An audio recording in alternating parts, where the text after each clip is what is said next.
You accidentally press your bare hand against a scorching hot stove. Your skin turns white. Blisters bubble up instantly. You can literally smell your own flesh burning, but you don't pull your hand away. You don't scream. You just stand there, calmly watching it happen. Why? Because the alarm system that kept your ancestors alive for millions of years has just been permanently switched off. You can't feel pain anymore, never again. It sounds like the ultimate medical miracle, the end of all human suffering, chronic agony, and torture. But the brutal truth, the very second the human race loses the ability to feel pain, the countdown to our total extinction begins. Let's dive into this world. The first hour after the switch off would feel like a global celebration. Imagine the headlines, "Pain is over." Millions of people with chronic illnesses, those who couldn't leave their beds for years because of joint pain or cancer, suddenly walk out into the streets. It would look like a mass miracle. People dancing, hugging, the whole world caught in a wave of euphoria. Athletes shatter records because they're no longer held back by the burn in their muscles. You can run until your ligaments literally snap, and you won't even notice. But this honeymoon phase won't last long.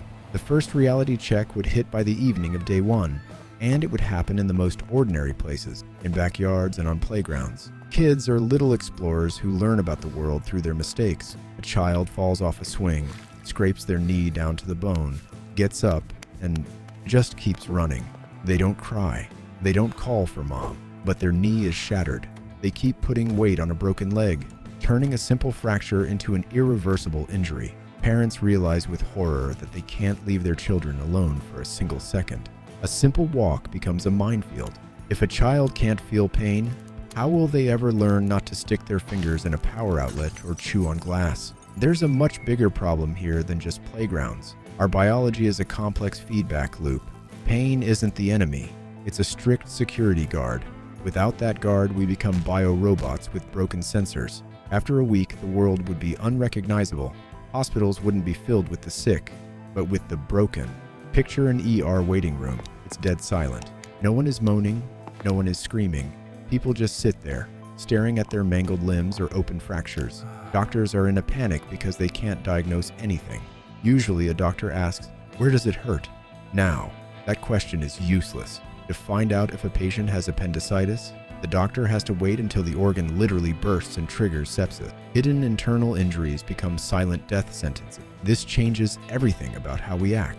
You're walking down the street and see someone trip. They get up and you notice their foot is pointed the wrong way, but they don't limp. They just keep walking, destroying their bones with every step. Tension builds. We start to fear each other. In bars and clubs, fights turn into gladiator matches. It used to be that a punch to the jaw ended the fight. Now, people will beat each other until someone's body mechanically fails. Aggression no longer has a natural off switch. Now, let's look at the bigger picture. What happens to the economy and the government? Most people don't think about it, but our entire labor system is built on avoiding discomfort. Now, employers can demand the impossible. Why take breaks if the workers don't feel exhaustion or back pain? On construction sites and in factories, people will work 20-hour shifts until their hearts literally stop for strain. Labor becomes a new level of exploitation. You don't feel when you're at the limit. You just drop dead. Governments would quickly realize that citizens have become disposable. A painless army is a general's dream. Soldiers who aren't afraid of being shot, who keep charging even after taking multiple rounds. It sounds like a zombie movie, but it would be reality. War would turn into a mechanical slaughter, where the side with the most spare parts wins. But there's a catch. A soldier like that doesn't know when to retreat to stay alive. Armies would wipe each other out to the last man in a matter of days. Then there's the ethics of it all. Imagine you're a doctor or just a bystander.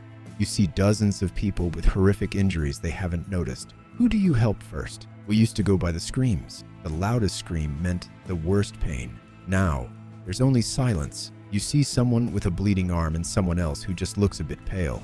You help the first person while the second one dies a minute later from internal bleeding they didn't even know they had. The responsibility for other people's lives becomes an unbearable weight. You start feeling guilty for things you couldn't have possibly known. This leads us to a deep psychological. Pain is the foundation of empathy. If I know how much it hurts to stub a toe, I feel for you when you stub yours.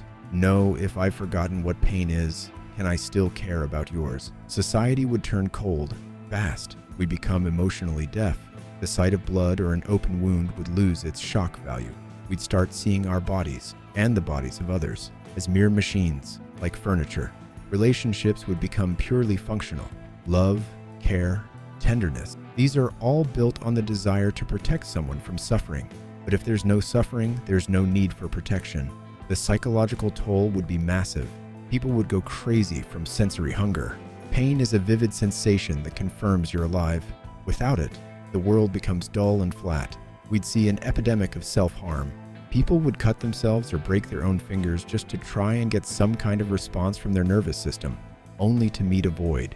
This leads to deep depression and a feeling of being detached from your own body. You're no longer the master of your organism. You're a pilot in a broken plane with all the instruments turned off. Let's look 10 years into the future. What does that world look like? There are 3 scenarios.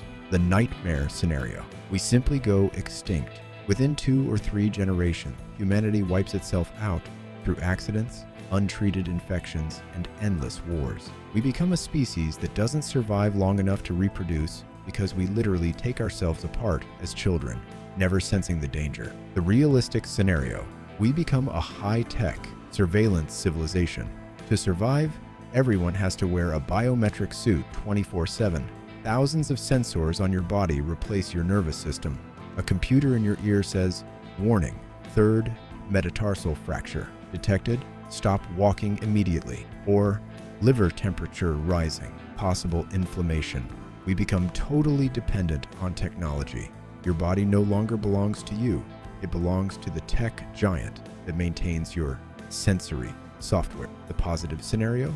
Honestly, there barely is one. The only way it works is if we learn to transmit injury data directly to the mind without the suffering part. You just know your hand is burning, but it doesn't hurt. But even then, there's a paradox. If it isn't unpleasant, you won't pull your hand away fast enough.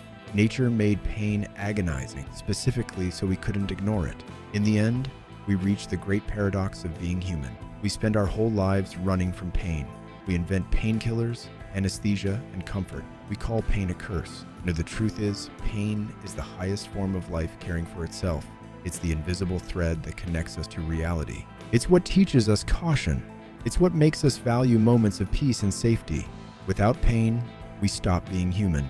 We become something else, efficient, cold, and incredibly fragile. We lose the ability to empathize, because empathy is just the resonance of someone else's pain in our own body.